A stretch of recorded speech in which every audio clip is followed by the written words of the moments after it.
to another Indendum video production, brought to you by aggravation and frustration. Yes. Anyway, yeah, this guy, and this guy. So anyway, two videos, anti-BullshitMen, BullshitMen really, and whatever, Farty Man, Amori Farty, whatever, Fatty, whatever, loving your fate bullshit. And it's this whole, look, yes, make lemonade, but don't pretend lemons aren't, well, I love lemons actually, but whatever. Make shit aid. make it better than it has, to make the best of it, right? That's like a concept, right? Make the best of it. Yeah, do that. Life gives you shit, do something with it, paint it, bronze it, whatever you have to do, make it into something. Do it the best you can with what you got. Yeah, everybody's for that, right, in principle? But it only goes so far anyway, right? I mean, a drunk driver crashes into you, paralyzes you, cuts all your arms and legs off or something. Yeah, well, you have a right to go, give me a drink, would you? I need to get out of here. I need to go on vacation. But whatever. The real game is the big game, as I've stated before. So, this whole idea of whatever, comforting yourself, yeah, drugs will do that. I mean, all this love your fate bullshit, you can change your fate tomorrow. Heroin, do anything, you can just disappear, you can go to all kinds of fantasy lands. You don't have to love your fate, you can just evade it. But whatever. Again, the principle of make the best of it, certainly reasonable. Don't make it any worse than it has to be. Oh, well, yeah, okay, that sounds logical. I don't need to be a fucking Indian guru to know that one. Fuck. Anyway. And then anti-BullshitMen's doing the, let's slice and dice philosophical concepts into, minutia. And it's just so pointless. There's the distinctions between different ways of appreciating how bad is or how good is. And, frankly, again, the idea is that we know how bad the bad is on planet Earth. There's lots of horrible. And that horrible is basically financing whatever good you're doing. And do you really think the good you're doing is good enough to justify some kid having chemotherapy or something? Do you really think it's a good trade-off? I obviously don't think it's anywhere close. Certainly any kind of impositional kind of 2 million suicide victims and all that kind of stuff. It's not worth all their torment and, all the people in the mental hospitals or the homeless people. I mean, all the mental torment going on. There's just nothing we're doing. We're not singing and dancing well enough to justify the cover charge for our singing and dancing. The theater's too expensive for the crappy show. Lots of ways of saying it. And it really don't need to do all this slicey dicey shit. So anyway, but he's hung up on some issue about there is a real good, and then somehow implying almost, there's sort of an implication, but there's something, reason why there'd be some justification to endure some level of risk because of this real good. So, yeah, I mean, we've all had, like, sensations, right, feelings. And we have those, sexual ones, and oh, yeah, ooh, and yet all feels like it's, well, that can't be bad. There can't be any bad element in there. But I could still argue, I think, that it's really just perception. It depends on how deep in the cellar you are, and, you're still climbing out of it in a sense. I'm still going to argue that all of those sensations they sort of reek of relief. They're sort of like, pulling the knife out and extracting the pus. And, they sort of I mean, you know, even looks a little bit like that. You know, and it has the commensurate sensation to go with that relief. And so this idea that we don't know our native condition, you know, how much we've acclimated to our misery, and I think, you know, you can sort of do that, at least I can. You know, you can sit back and clear your head and try to get in touch with your body, and your body starts complaining. I mean, if you listen to it, you'll hear it complain. And you can kind of find that, oh yeah, even gravity's a pain in the ass, you know, even my eyelids are, you know, I feel kind of burdened. Oh, yeah, I'm really hard, you know, keeping them open, working at it all the time. We have all this tension and all this anxiety built into us. I mean, like I said, I could, you know, if you won the lottery tomorrow, right, you'd have this joyous relief. That's what the feeling's made out of. It's a relief of a bunch of psychology that's in your head right now. Now, you might right now say, I'm not burdened by my poverty or my lack of lottery winning. But clearly you are, because if I make you a millionaire tomorrow, you're going to feel good. It's going to happen. And so, you know, it's going to happen because you really do feel bad. You just are so acclimated to it, you just goddamn don't know it. And I think that's a legitimate theory. But he just, no, they're silly, stupid idiots think these things. Anyway, so I'll play some of this crap. Willing to refuse trade-offs that a non-deprivationalist negative utilitarian would refuse. Because the non-deprivationalist negative utilitarian will understand the neutrality. I mean, who the fuck cares about these things? A non-deprivationist, non-utilitarian, or negative utilitarian, or I mean, whatever. If you gotta have 7 or 8 words in your title, fuck you. Neutrality is the actual neutrality. This bogus crap about the optimal blissful state being the only neutral state. No. The optimal blissful state is a genuinely positive state. That's your argument, your statement. I guess I'm just saying that if I start thinking about it and I start extracting the things that I believe are compressing me, that I'll start getting more and more blissful. I'll start getting closer and closer to a beautiful state. And I sort of have had that in the, one of those, like the awakening state, where you're waking out of a dream sometimes and you're in a place that's just very, very, very comfortable. And you sort of get a taste of that, where you're kind of unburdened by much of reality and gravity and everything. Your whole sense of being is kind of floating about. And I just argue that that's sort of what you're after.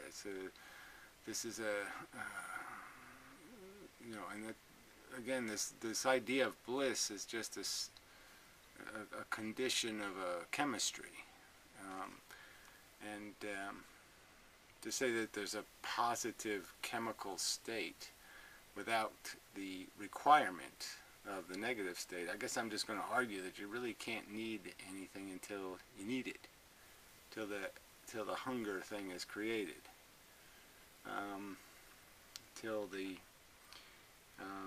it's like love or something. You got to be lonely, you got to be this, you got to be a lot of things before you can fall into that. And the genuinely neutral state is the neutral state, right? And so, like, think of the cliche. No, I mean, the general neutral state is the neutral state, right? Well, no, I mean, what is the neutral state? Again, I don't really understand what you're saying. I mean, from my perspective, I would say if I've been unburdened by poverty, so I've basically won the lottery, and I'm unburdened by physical miseries of any kind, I think I'm going to be feeling pretty fucking goddamn good. And it's not going to, and that's neutral. So I'm just saying that I think the neutral state, being relieved of all burden, all negative imposition, all compression of some part of your psychology, I think is going to be rather blissful, not neutral, whatever neutral would be. I don't know what a neutral would be. Half hot and half cold? It just doesn't work. Criticisms of utilitarianism, just blank slate, box standard utilitarianism, like stuff about ancient Rome and gladiator wars and how the utilitarian. If you just put enough people in the stands, and if it makes enough people happy, the fact that you get the gladiators beating the shit out of each other can be compensated for by the fact that all that happiness ensued.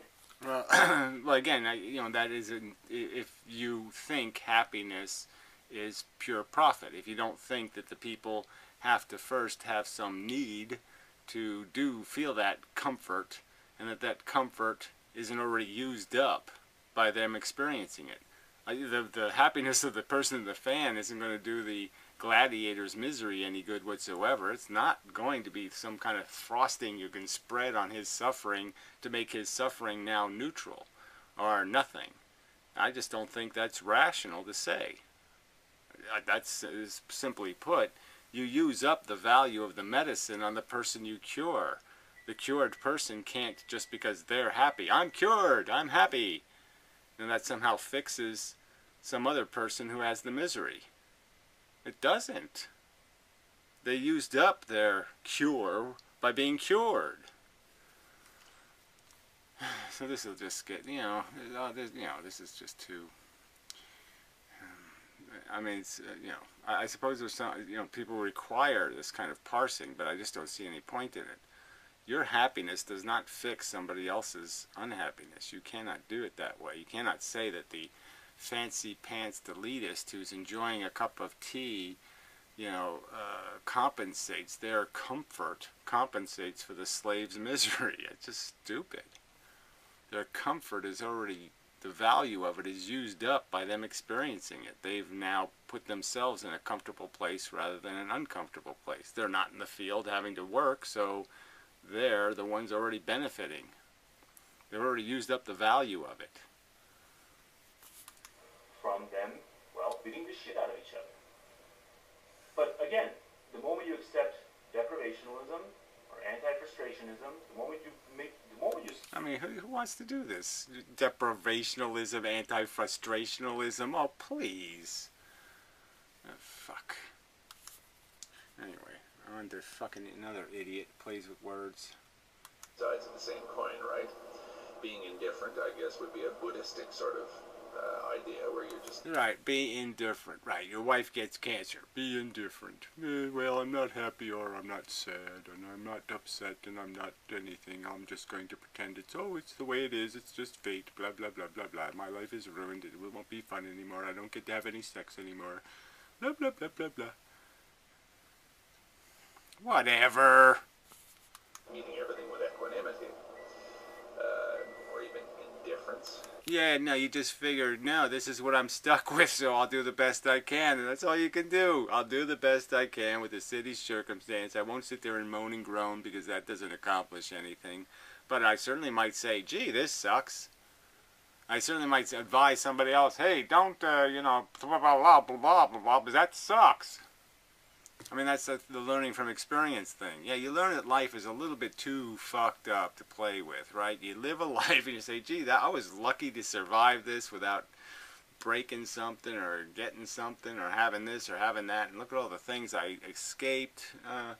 I'm not going to roll these dice again with somebody else's fate. Yeah, that's the kind of, you just learn. You don't sit there and pretend I didn't have anything. I don't know what's happening. I can't tell the difference between lucky and unlucky.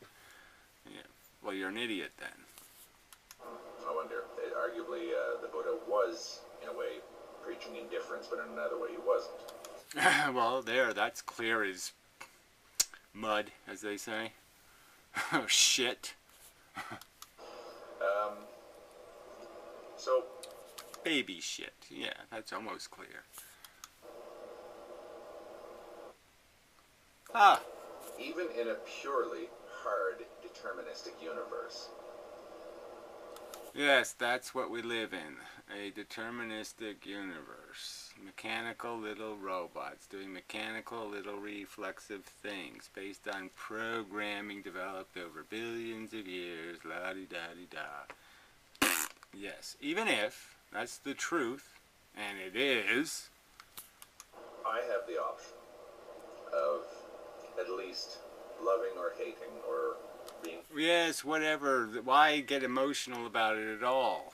you have the option to understand it as a process that is completely useless. Or you can understand it as a process that I'm going to be magically indifferent, meaning some kind of crap. I don't even know what, again, what does this even mean? This whole bullshit of show me the example of how you've applied this in some way that is meaningful. This nonsense of love or hate of your fate. What use is either one of those emotions in this circumstance? None. Indifferent to that which I cannot change. Indifferent from that what I cannot change. But there, again, the argument isn't about what you can change. The argument is about what you can prevent, or encourage, or make happen, or discourage. These are things you still can do. You can prevent the next road kill. Silly person. That is within my control. It's certainly not easy. I don't even know what that means again. So what did you do? What did you control, and what did you not easily control? And what's in a good example? Did your testicles get cut off in a tragic, farm implement accident? And you're going to show us how you got over being what do you call those things? One of those things with no testicles. No, you're not going to demonstrate any of this, whatever this is, this crap. How you decided to say it's all okay, I don't care what happens. I'm indifferent to my fate. I don't think you're indifferent. I think it's a lie. I think if this shit hits the fucking goddamn your fanny, you're gonna be plenty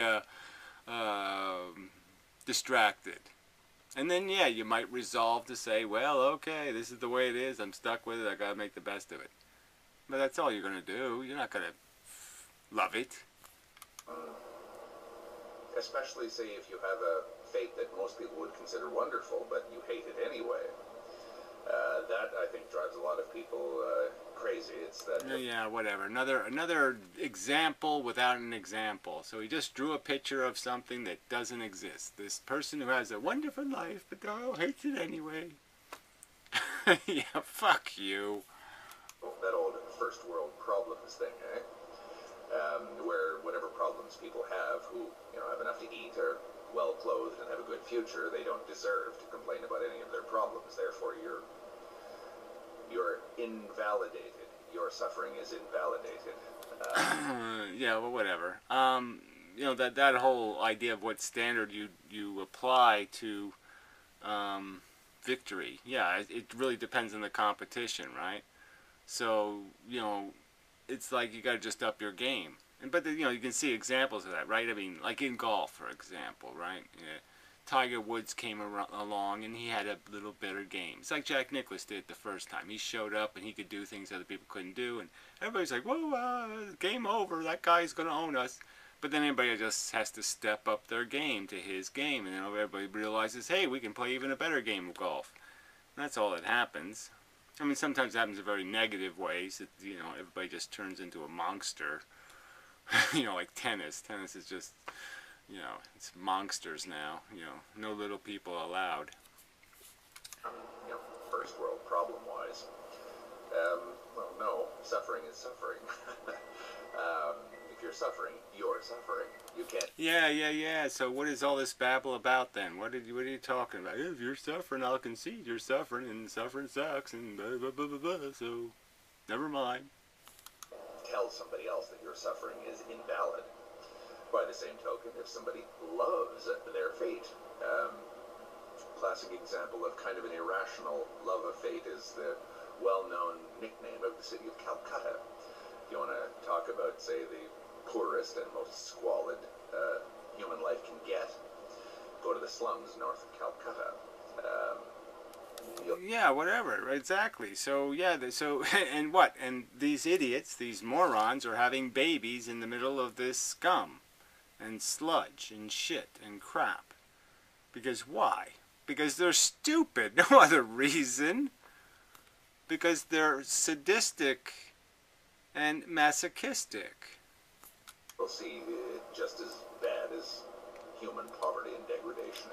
And usually ignorant, you know, religiously ignorant. So let's throw that into the bucket, that they have a delusion that somehow they're overcoming, and they're not. They're just staying in the same place forever. Filth get, and yet they call it the city of joy. That's a hint at amor fati, love of one's fate. Well, whatever you make. Right. All the birds are healthy, you know. So again, it's just that argument. It's just perception. I mean, quite obviously, it's not the city of joy. It's the city of tragic, horrid misery. Plenty of tears are being shed, and you just don't see it because no one gives a fuck.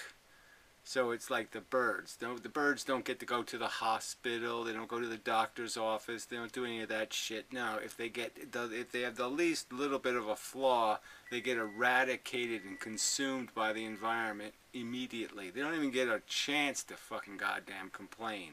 And that's what the poor have in Calcutta. They just get ground up and thrown in the sewer, and their little organs go floating by, and that's it. So yeah, it's out of sight, out of mind. Shit. Cesspit. It's my fate. I have the option of hate. Yeah, I wish it was your fate. I just wish it was, and then you could talk this shit to your fellow retards and try to convince them that dying at 35 is okay, and you know, having kids with parasitic diseases is okay, and think it's all swell because you're an idiot. Fuck you. Alright, back to this idiot. It's kind of spun into your head. These are not genuinely positive states. The happiness of the crowd is not a genuinely, authentically positive state. Yeah, it's not a positive state in the sense that, yeah, again, why are they viscerally in need of this in the first place? It's because of they need a vicarious fix of adventure and meaning, and so that's what's stimulating them. So it's fixing their boredom and their tedium, and they're sick of their real life where they have to sew shoes or do some other bullshit, and now they can go to the theater and imagine a better life. So yeah, they've used up the value in their own experience. They've upgraded their own their own dismal to a higher level, but it's already used up. The cure is used up on them experiencing the relief from their life. I mean, really, people don't need entertainment if they're happy. It's just something that's making the onlookers inch ever closer to neutrality. They're still below neutral. Then, yeah, you simply put enough people in the stands, and the torture of the competitors can be justified, provided you have enough people in the stands. Yeah, well, again, yeah, provided you think the idiotic and inane sensations of pleasure they're feeling are in some way a true, what's the right word, something the universe needs, something that it would be terrible if it didn't happen. It would be bad in some way. That there isn't some other pill they could take that would be cheaper than the gladiators. I guess that could be here's the more sensible argument. They can get their cheap thrill, they can get their elevated sense of being, okay, with merely a psychological perception, merely by doing an Andikanta and say, I love my shoemaking. So they could delude themselves into feeling good, because it's just a psychological delusion. It's just a psychological state completely created by perceptual input. It's just a visual. It's like crap on this screen. I don't need real gladiators to die. I don't need real things to suffer. I just need a delusion, a story told to me. And that's the truth of it. So yes, you could gain the same gratification of those people without having real gladiators. You could use robots, right? If they don't know the difference, right? Same thing, right? Same effect. So the argument would be, no, you wouldn't have the price of real suffering. You just have some other synthetic creation of their self-esteem or whatever they're after, their glory moment. And again, I'd only say that those glory moments mean anything to somebody who needs them. All right, it's that the person hungry for the gold medal is not somebody in a neutral state who goes to an advanced state. No, it's somebody who's in a negative state of inadequacy that struggles to win the gold medal.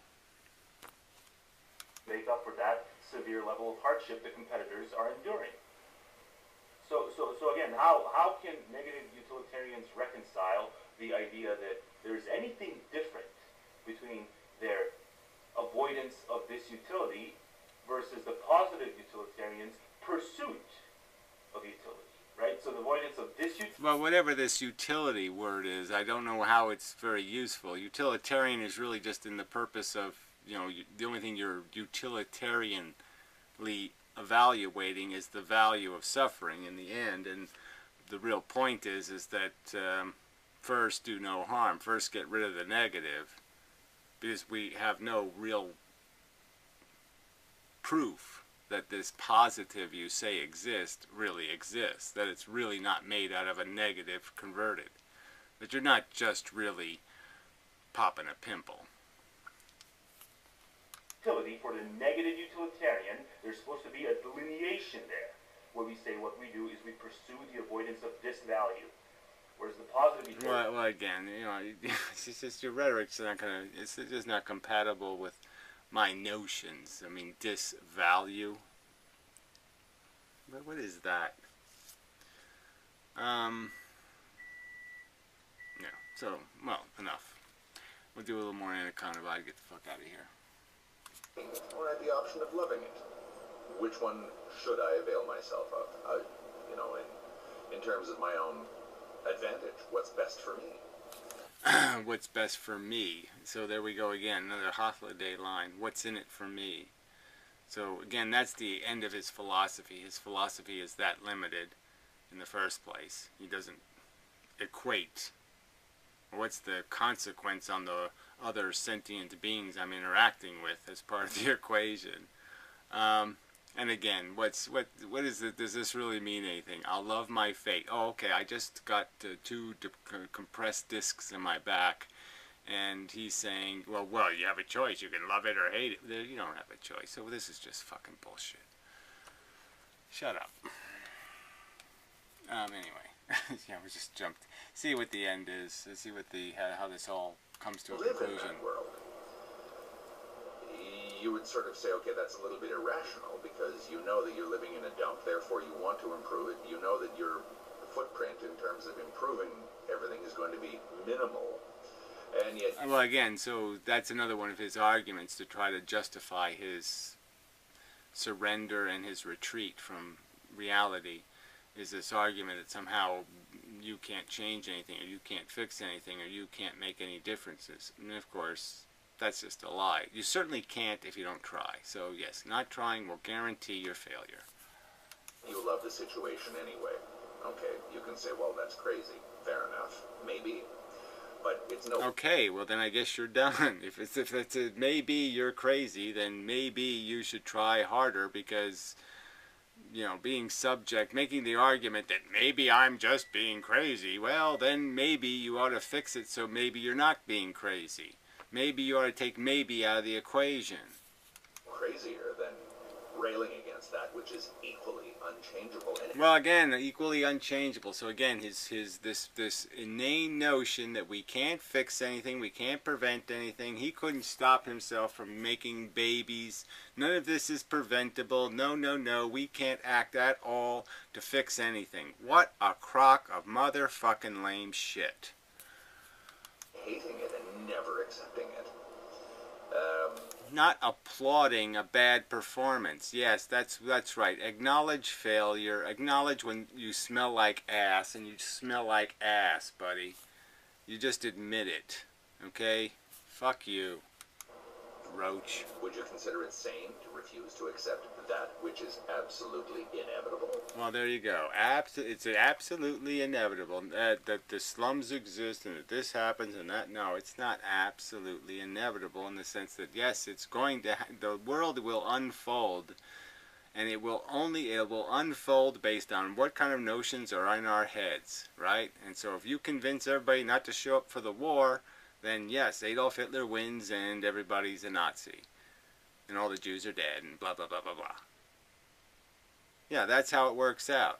So yeah, if everybody just turns into a defeatist, lame, insensitive, what's in it for me asshole, yeah, then you have shit. Oh, God, you suck. Alright, enough of him. Alright, let's go back to bullshit fucker and play the end of his video. See what the grand conclusion is. Is to prevent a further cracking of even more eggs down the road, if it's guaranteed that it'll do so. Right? So if a prognosticator comes along and tells you that you will undoubtedly prevent more cracking of eggs by cracking just one egg in the here and now, then the negative utilitarian will tolerate cracking that single egg.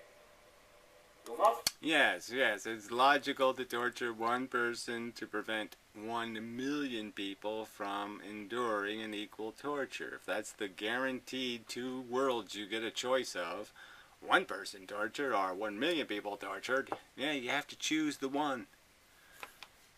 Tolerated for making omelets. The deprivationalist wants to come along and say that omelet making is indistinguishable from egg cracking, because the genuinely neutral line is not in the middle. No, it's at the optimal bliss end. That's the way you achieve neutrality. Whatever that means. So he's still arguing that there's some grand positive that somehow justifies torturing millions or something. And I'm arguing there's nothing you're doing that even justifies stubbed toes, I don't think. I really don't think there is. It's only a delusion of your own psychology that you think so. Thoughts? I'd be very interested to hear, because every time I've written about it, I've got no counter arguments. Well, that's because you don't make an argument that's in the, you have to conform an argument to the general audience, and if you're going to use all these inane characterizations and parsing and divisions, then yeah, the meaning of your argument's going to get lost. From the comments there. So let's see if YouTube is going to be a bit of a difference maker in that respect. 11 minutes. Okay, better stop. Alright, whatever. So again, he thinks there's a formulation of the conscious experience that could theoretically, in some way, be net positive. That's all. You just got to formulate it correctly, and you can somehow extract from this thing some sort of circumstance where you didn't first create a bad circumstance that needed improving. You didn't create a pimple that needed popping, a psychological pimple, so to speak. That somehow you can win the lottery without being poor, kind of thing. The lottery can be gratifying without having to need the money. I'm doubtful. But anyway, it doesn't really matter. The real point is that even if I was to concede there was some real value to the little joy moments, I wouldn't purchase that joy by imposing unjoy, some negative sensation, some burden on someone else. That would be obnoxious, rude, and stupid. I think you're still using up whatever value there. You're still, really, when you're happy, you're using up its value in the experience, and you really can't pay a price somewhere else to justify it. You just can't. Only in your perception, because your perception is horny for it, and so it exaggerates the value. So in your perception, it's worth, walking a mile for a Camel cigarette. But that's your perception. It's really not worth it. You're an addict. Addicts do stupid things. Yeah, there. That's my counter argument. Addicts do stupid things and think stupid things. There. Are we done now? Yeah, we're done. Alright, so anyway. So till the next time. Yeah, watching a few dollars more here on the old screen now. Yeah, it's a good movie. Clint Eastwood movie. Little watches playing music. Ding, ding, ding, ding, ding, ding, ding, ding, ding, ding. Yeah. Kind of a revenge movie, you know. Oh, yeah. Tastes good. Yeah. Yeah, but yeah, it's that kind of thing, right? It's just a bunch of, hey, I can't live with the fact that this fucker raped my sister and killed her, so I guess I have to do something about it, because I'm not just going to live with that shit. But that's just psychology, right? I mean, I'm sure the Lee Van Cleef guy is smart enough to know, hey, I'm not going to bring her back. But he's got the blood of addiction in him. He's got the blood disease of, you don't fuck my kind, or whatever it is. Yeah. You don't fart that loud in my direction. Whatever. Anyway. Till the next time. And such. I think that's enough. Sorry, it's not as...